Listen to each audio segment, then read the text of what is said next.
La base vie. Donc l'entreprise est tenue de mettre à disposition de ses salariés une base vie de composition et de qualité conforme à la réglementation. Globalement, c'est le code du travail. Quantitativement, celle-ci doit notamment comprendre des réfectoires, 1 m² 25 par personne, des vestiaires, idem, des sanitaires, un cabinet et un urinoir pour 20 personnes, un lavabo pour 10 personnes, des bureaux en nombre suffisant, et tout autre module demandé par la maîtrise d'œuvre en plus de la réglementation, par exemple. Il convient d'abriter les circulations entre les bungalows pour protéger les ouvriers des intempéries, afin de préserver les zones de stockage et par précaution, il est préférable de positionner la base vie hors de la zone de survol de la grue. Normalement, il est interdit de circuler sous la charge. Enfin, c'est pas normalement, c'est qu'il est interdit de circuler sous la charge de la grue. Les réseaux de chantier doivent figurer sur le pic, donc la base vie doit au minimum être raccordée en eau usée, eau potable, amenée d'eau potable, électricité, téléphonie. Le plan d'installation doit préciser l'origine supposée de ces raccordements de chantier. En phase étude de prix, on ira visiter le terrain pour repérer les différents points de raccordement. Où est-ce qu'il y a un point d'eau? Où est-ce qu'il y a de l'électricité sur laquelle on peut brancher un compteur de chantier? Les services techniques de la commune peuvent également fournir des informations utiles.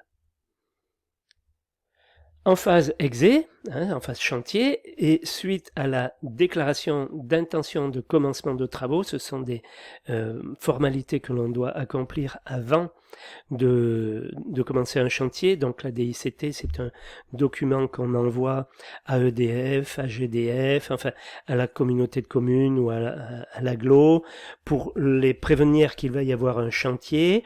Et par rapport à ce en quoi ils ont la charge, eh bien, est-ce qu'il y a une ligne électrique, un réseau de gaz, un réseau de chaleur, un réseau d'eau usée qui passerait sur l'emprise du chantier, pour qu'on soit prévenu et qu'on évite les accidents. La DICT, ça sert à ça. Donc le distributeur fournira toutes les infos sur le positionnement des réseaux. Eux seuls sont habilités à dire où le chantier doit se raccorder. Pensez à le solliciter bien sûr le plus tôt possible. Donc pour obtenir les documents, le formulaire, il faut aller sur dict.fr. En plus, tout est expliqué. Vous pouvez aller voir sur le site. C'est très bien foutu, très bien fait. Ensuite, les flux de personnes et de véhicules. Les circulations piétonnes doivent être matérialisées. Celles-ci doivent permettre durant toute la phase de construction les circulations suivantes. Base vie vers la zone de travail, base vie vers la grue, base vie vers les lieux de stationnement des véhicules personnels, zone de travail vers la centrale à béton quand il y en a une, bien entendu, zone de travail vers une zone de stockage, et l'ensemble des cheminements qui seront réalisés par les ouvriers. Les ouvriers ne se promènent pas n'importe où. Pensez au chantier l'hiver quand il fait nuit, le matin quand on arrive et le soir quand on repart. Voilà, donc tout ça doit être balisé, enfin on met de la rubalise de chaque côté, enfin c'est signalé pour que le gars en haut de sa grue le voit, ainsi que les chauffeurs quand ils viennent livrer.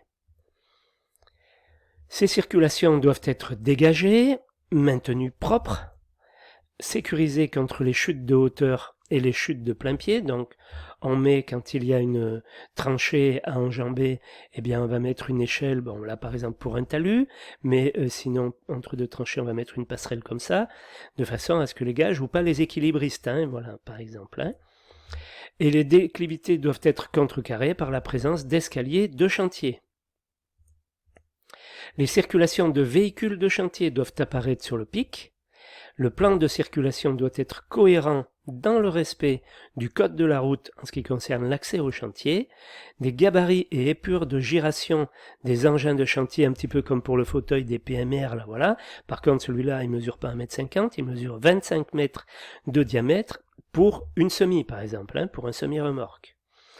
de la sécurité des autres véhicules et des piétons présents sur le chantier et dans les circulations voisines.